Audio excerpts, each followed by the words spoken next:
नमस्कार, सत श्री अकाल, राम राम। मैं आपका दोस्त किसान सलाहकार रमेश बांबू आप सभी का आपके अपने चैनल आरबी सलाहकार में बहुत बहुत स्वागत है। साथियों, दोबारा सरसों की बिजाई कर रहे हैं। दोबारा मतलब पिछले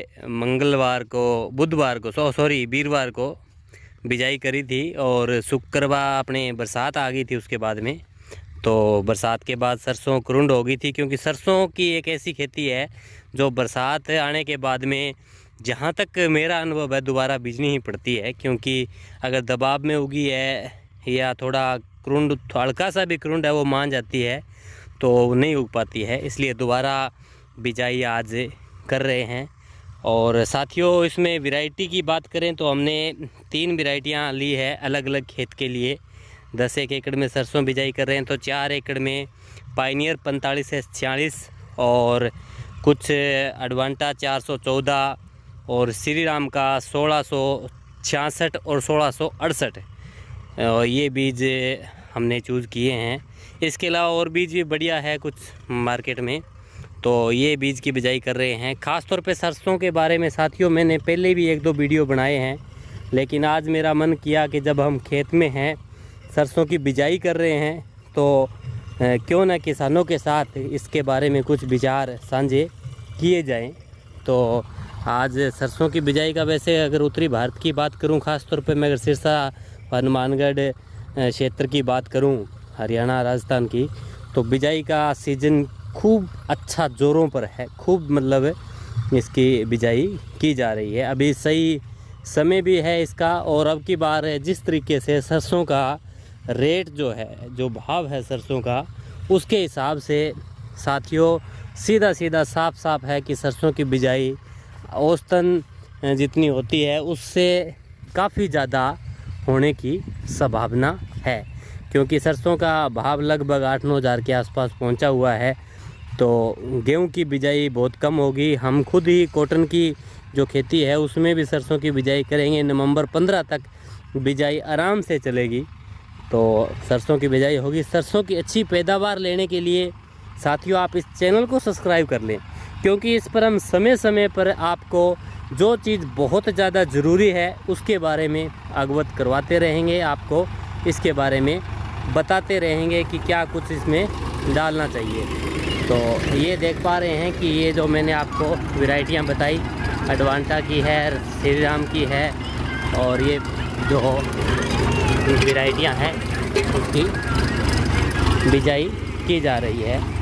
तो साथियों, हम समय समय पर बताएंगे। सरसों की खेत में सबसे पहले कुछ किसान भाई फ़ोन आते हैं, पूछते हैं जी इसमें क्या डालें।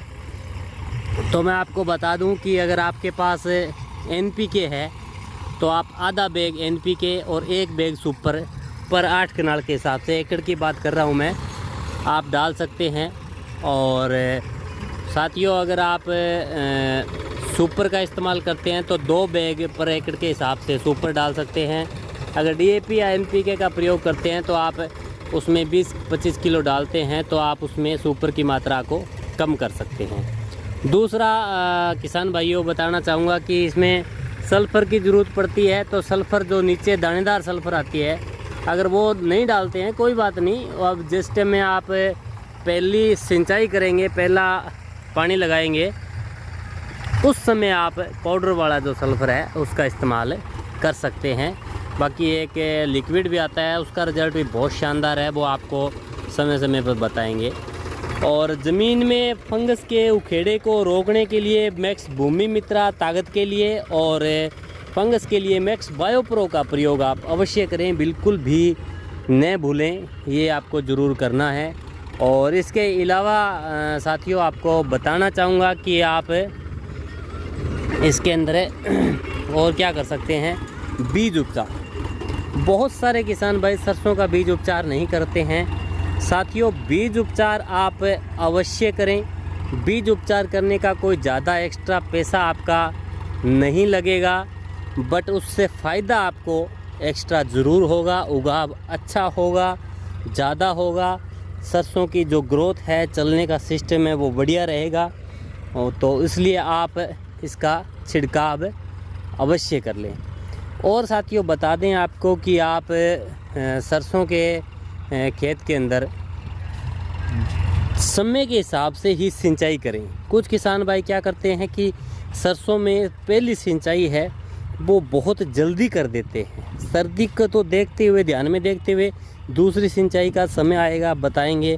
पहली सिंचाई कहते जी पानी ज़्यादा था, नहर आ गई थी, ये था वो था। तो साथियों अगर कोई भी फसल है उसमें समय से पहले अगर आप सिंचाई करेंगे तो पैदावार आपको कम मिलेगी। ये स्वाभाविक सी बात है, क्योंकि फिर क्या होगा कि फिर वो पौधा है वो अपना जड़ें हैं, उसकी जड़ों का विकास जो है वो रुक जाएगा। तो जल्दी सिंचाई नहीं करनी है। अभी इस वीडियो में बस वैसे ही आपसे मिलने का मन किया तो फिर किया दो एक छोटो तो पड़ो यार और कोई तो लगा दे